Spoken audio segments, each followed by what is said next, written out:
So our next topic is a very interesting one about taboos. And, you know, health is a realm that is traditionally full of all kinds of taboo topics, those things that we feel uncomfortable discussing either because we've been taught that they're meant to be private or because they're deemed impolite or unsavory or even worse, embarrassing. But avoiding these topics only holds us back when it comes to our health. And while half the planet experiences menstruation, it still remains a taboo topic in cultures around the globe. So our next speaker, Petra Solaric, a PhD student at Loughborough University, will be discussing her work on tackling this taboo.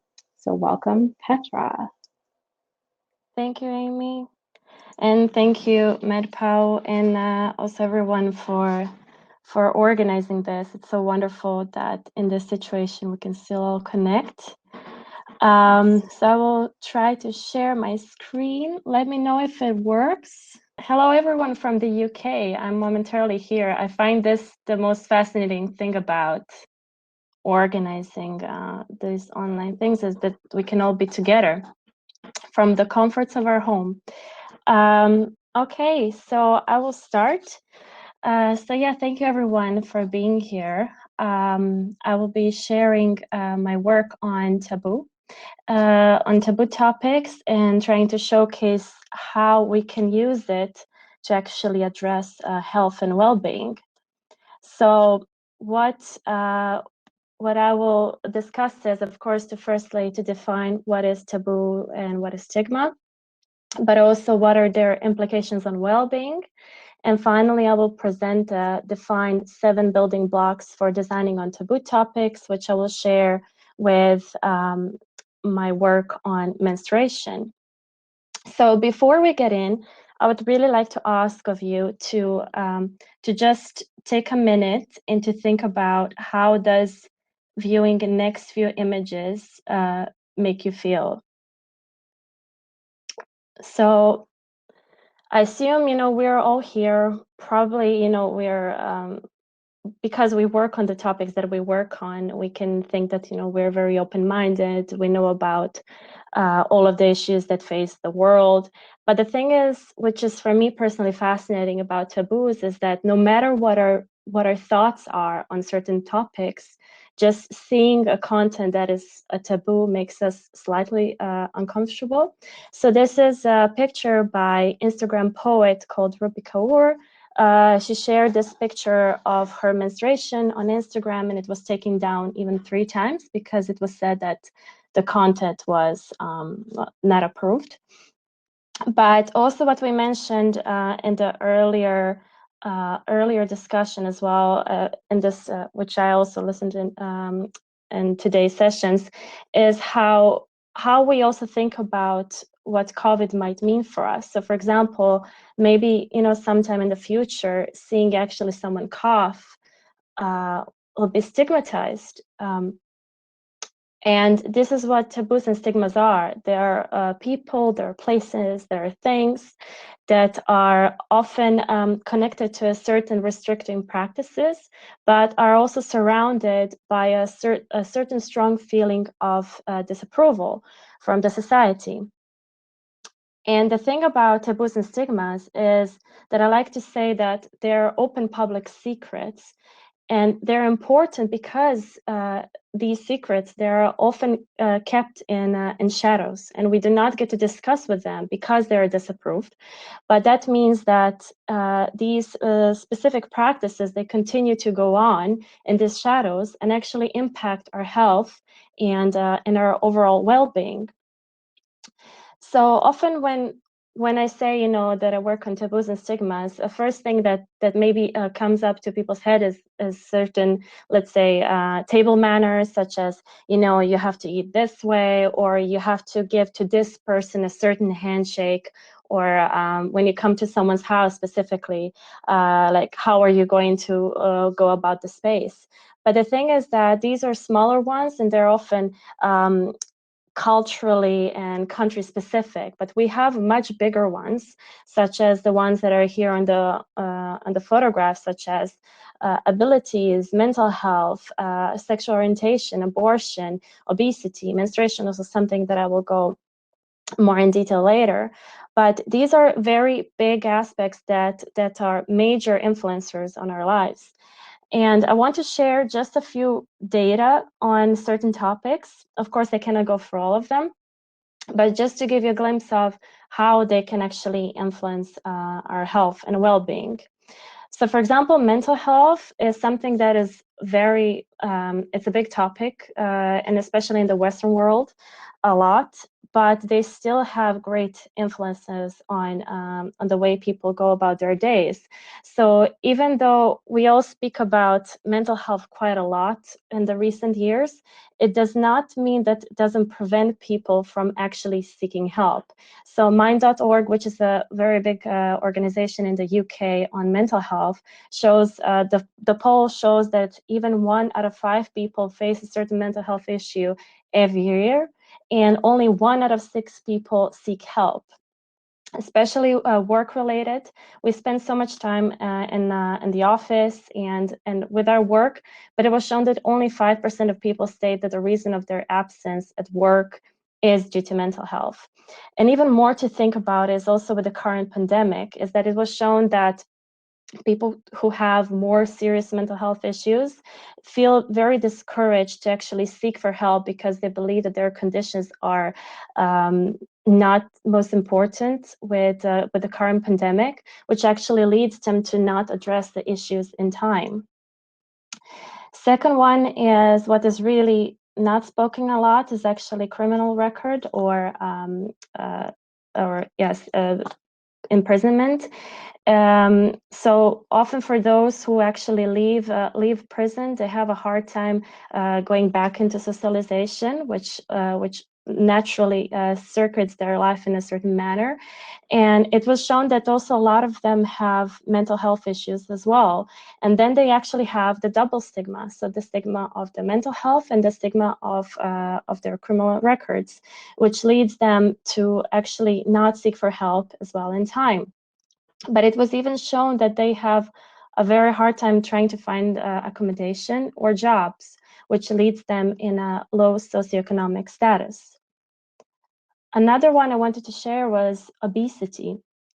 So often people who are obese are actually seen as with a lens that they're lazy, even though obesity has more to do with metabolic rates than with their fitness abilities or with the food. But surveys from the States and also from the UK showed that those who are obese often have lower paying jobs and are members of a lower socioeconomic status, especially for women. But it was shown that even the more concerning aspect, which comes to their treatment with doctors and the way that that was shown in hospitals, how they are taken care of, is often with a very rude manner, patronization, even time that they're given in comparison to people who are thin. But even more is that with the more serious conditions such as cancer, is that they're often not addressed in time. I got to encounter taboos when actually and start working on this topic actually by seeing a Facebook post with a girl who had a hard time actually trying to find supervisors to work on her bachelor thesis on taboos in Germany. And this is something that I often say is that because taboos are like they're hidden, we don't speak about them. We often do not know about their existence until we're actually confronted. And what happened to me is that when I actually saw this post, I got to understand all of my conditions and how what I faced in life because menstruation is a taboo. And I quickly got to realize that this is something I really want to work on. And it led me to a year-long project. I visited India. I did my research in India on taboo of menstruation. And I have defined 7 building blocks for this year of work that I would like to share with you today. I'm going to go through each one so I can actually showcase to you how I have applied these building blocks to my work. And you will also get to know a bit more on how menstruation affects women specifically in India, but I'm sure a lot of it also covers for women all over the world. So let's go to the first one, define the problem and everyone involved. So taboo of menstruation in India affects women in all of the different areas of life. Some of them are also quite connected in different countries, but we have work, we have religion and the religion practices, economy, men, relationship with men, health, family, education, society, and overall well-being. From my research, I got to find one specific aspect that I found very interesting, and that is relationship with men. And the reason why is because India is a patriarchal society. The impact of men is very high because often men are the breadwinners of the family and the decision makers, but so much so also because the lack of knowledge on the topic is very high with men as well.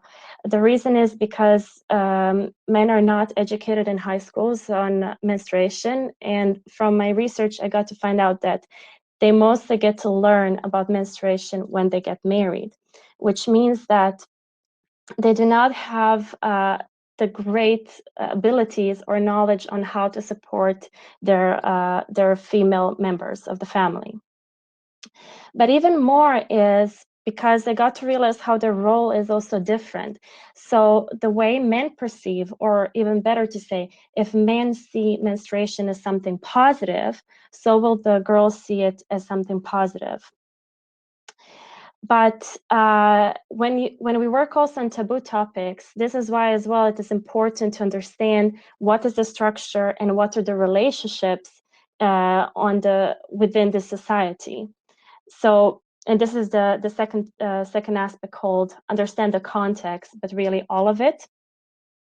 So in the taboo, I really wanted to understand what is everything that brought to this current view and the current taboo on menstruation.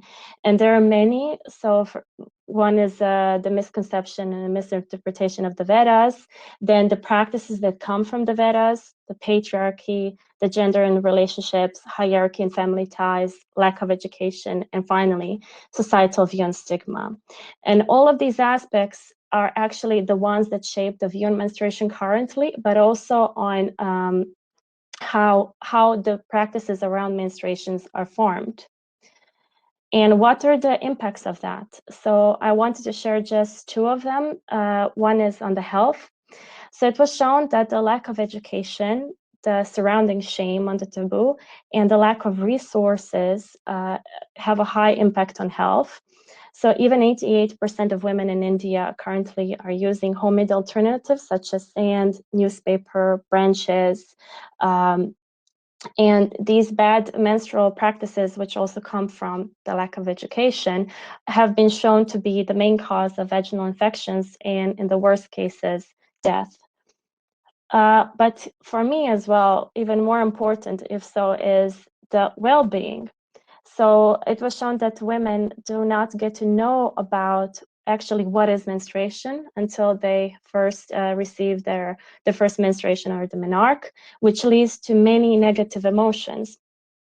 One of the consequences of that is that they actually drop out of school, and if they do not, they leave even 5 days every month of their school, which of course then influences their further education and their further abilities. Only 1 out of 8 girls was shown to face absolutely no restrictions when it comes to menstruation. Of course, there are a lot of efforts currently being made on this topic, such as probably a lot of you know about the period end of sentence. We also have a Bollywood is a very strong influence in India. So there's the movie called Padman, which actually speaks about the life of the guy who is on the right, who has created sanitary napkins in a small village in India, and he grew the business very high. But the problem is that none of these efforts really focus on stigma and the gender-based discrimination, which then actually leads that this issue continues further. So because taboo topics are extremely hard and hard to address, at least, the question was then, what can I do as a designer? How can I influence something that is so ingrained in the society?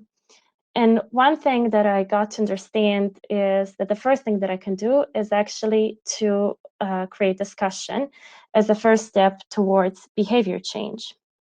And in order to create discussion over something that is so sensitive as a taboo topic, I got to realize 3 points: safety, privacy, and finally, as well, people need to be comfortable in order for the discussion to appear. And in this case, that was family focus. Because if we bring education, if we bring the materials in India, at least to a girl, but if she goes home and if the belief in the home is different, is a negative one, the girls will not be free. They will not be able to actually have healthy and positive practices and views on menstruation. What I got to find out is that in the family home, the discussion only appears among women. The reason is because menstruation is seen as something private, is seen something, one, of course, not to be spoken about, but also something that does not concern men. The other reason is also that men do not wish to discuss about this because they believe that they will only interfere and be actually rude towards women. So how can we then actually create the discussion in these conditions? And this is what is the third step that I say, find your loophole. So find a way that you can bring this topic in, or like a small crack, a loophole where that will allow you to filter in the topic. For me, this was gamification. Why? Games are engaging, they're inclusive, so they bring all of the family members together. They can distract from the taboo, in that way also remove the discomfort, but they can also teach people about something which is hard to discuss. And finally, they're fun. And as well, they can create a positive atmosphere for the discussion to appear among all of the family members. A second loophole for me was puberty. So if we show it as a part of growing up, as something that is naturally comes to the person, we get to normalize it. As well, we get to bring men on board. So we get to actually bring a comparison on menstruation as the same thing as, for example, boys growing their muscles or beard. And also it eases the topic because it defocuses from menstruation. So it also helps the girl that not the entire focus of this discussion is on her. So I have done my research for 3 months. I was in India and I was in Mumbai and Bangalore. And I wanted to also see what were the current efforts on this. So if I wanted to bring something new, I also had to naturally understand what has been done so far. This is the fourth step called bring everyone on board. So I have discussed with gynecologists, I have discussed with NGOs, with game designers, with teachers. I really wanted to see in all areas how has menstruation been approached, what were their experiences before I actually go and do something, but also to see what efforts have been made so far, but also what are their stories from different contexts. I have also investigated generally what has been done on taboos and stigmas, not just in India, but also abroad. And I have discovered that there has been no design yet which was specifically targeted for the use at family home. If we want to bring a discussion on the sensitive topic, naturally we want to make sure that not just that the users adopt this product, but also that they stay and actually engage in a discussion on a subject that is sensitive. And this was my fifth step called set the mood. And for this, I have used humor. humor can, so for example, a question such as, what are menstrual cramps, can also be asked as, the Nutella time, what are menstrual cramps and why do they take away all the sugar in the house? Or from which opening of the woman's body do we come from, can also be asked as, do babies arrive from a temple? So the humor can not just be used as an icebreaker, but it can also create a different mindset. It can create an atmosphere in the house which can allow the discussion to appear easily, but even it can become, because of the humor, less problematic. And the sixth point is, well, as designers, naturally, we can as well design for different contexts, for different countries, but often we design for a context that we do not know or we do not come from. And in that case, in order to ensure adoption of the product, we need to also see what is the language, the visual language that is used in that context.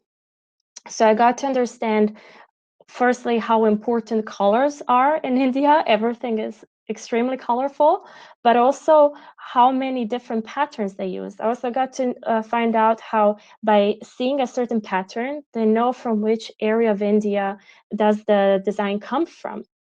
I also got to understand how different color combinations can mean something differently or can be addressed to a different group.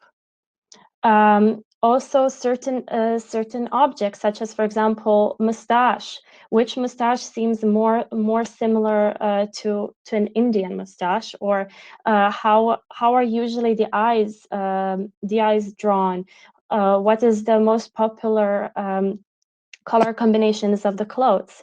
So I had to really be careful before I put the product out, that it seems natural to them, so that it seems that it's something they can easily pick from the shelf in a store. And finally, test, iterate. There is not enough tests that you can do. I have designed 4 different games because I really wanted to be sure which language and which atmosphere I want to create, or how do I want to bring the topic of menstruation. So one of them was a very simple Monopoly game. Then I have done a memory card game. Finally, I did even a game that was on a level of Cards Against Humanity. That for sure didn't work. And the last one was just simply to trying to make fun. So for people to actually just make jokes. I have tested it with 10 different families from different socioeconomic status. I even went to the slums to test there. And what I got to find out is that finally people don't really want to have discussions on that. They just want to know that they can have them. And the most interesting thing for me that I got to find out is that sometimes when I went out to design for pre-menstruating girls to ensure that they do not get shocked when they get their first menstruation, I got to figure out that actually in the end I was designing for their fathers, because if I aim to create a discussion, the requirements of the design are not just for the girl, but they're also for the father, because they want to make sure that he stays at the table and plays this game, so that girl can feel good about herself and about her future period. And the final design which came out was a box called Mix a Buddy Match. It consists of cards, different cards, also a booklet. A booklet was another loophole, trying to teach people about menstruation and puberty in a very fun and engaging way. And what came out were different combinations that actually aimed for people to compete in which was the funniest combination. So they had aspects of puberty, as I mentioned, so different chest hairs, beard, sweat, but also certain products, such as you can see here on the right, we have horns, which was sometimes interpreted as a forest, and also different things, such as flip-flops, which was on the previous page, but yeah, people after 3 minutes of not wanting to talk about menstruation, they started having a lot of fun. On the left, this was a combination where they said that the guy is a chef because he has a half of a tampon on his head, but also that half of a pad was used as a tongue. And what did this game achieve? So it achieved a very low threshold for involvement. It has created a positive atmosphere around a subject that was otherwise a taboo. The humor has eased the topic. It has also changed the mindset of people because they got to be creative and imaginative with the content that was previously stigmatized. And with that, change the view that they have on menstruation. By showing it as puberty, it has also normalized menstruation. And finally, the discussion, and most importantly, the discussion has actually become a side part of game playing. So it wasn't forced, but it came very naturally, and with that, non-invasively. And this is everything. Thank you. Let me see how I can now come back. Oops. Thank you, Petra. If anybody has questions, feel free to drop them in the chat. I have one question for you. You talked about the importance of understanding the context, and mentioned later the challenges of, designing for something that's outside of our own, experience or culture or country. Probably, coming from a European perspective, you probably have more experience with that. I'm curious how you go about doing that and how you think about it. Are there certain, parameters you always want to consider when you're thinking about context? Yeah, I think for me, the most important thing was definitely culture. I think understanding the culture and where you come, so what are the rituals, for example, for people, and what are the relationships, that is the most important thing. So for example, as I mentioned, the family ties and hierarchy in India is so important. So there is just certain things that you cannot, I wouldn't say that you cannot do, but you probably as a designer or anyone working there, you don't want to do that. So by understanding the culture and also how you can be respectful. So what is seen as respectful is one of the main points to do. And with that, you are in, with that, you can very easily come in and work with your future participants. Great. Well, thank you so much for presenting. And we are so happy to have had you. Oh, we have one more question sneaking in. Could you talk a bit about power structures and how this could affect taboo topics? I'm just reading the comments. Yeah, I think this is really the problem, especially with the work, is because yeah, this is really hard. I mean, I'm very happy to see how now the talk about mental health really comes mostly from the higher up. And I think that this is something, especially that in the workforce, it should come from there. So really, that the structure or the organization can welcome. Yeah, you can talk about this. Or from my experience, I really had a wonderful experience with my bosses, who were very often checking in and trying to see, how is everything doing. And this really brings the ability for people to feel comfortable to share something. So I think by actually if from the organization point, coming from creating good relationship with your employees can really make it more easy to make this happen. But yeah, from the bottom up, I think it's much harder. But it's always about how do you have good conversations, good hard conversations, and trying to address that.